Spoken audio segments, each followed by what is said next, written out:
You ask Tiger to solve. This deals with linear equations with one unknown. The final result is x equals -2. Let's solve it step by step. Simplify the expression. Group like terms. Simplify the arithmetic. Group all constants on the right side of the equation. Add 3 to both sides. Simplify the arithmetic.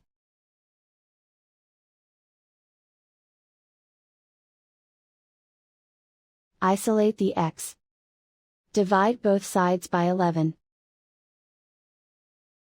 Simplify the fraction.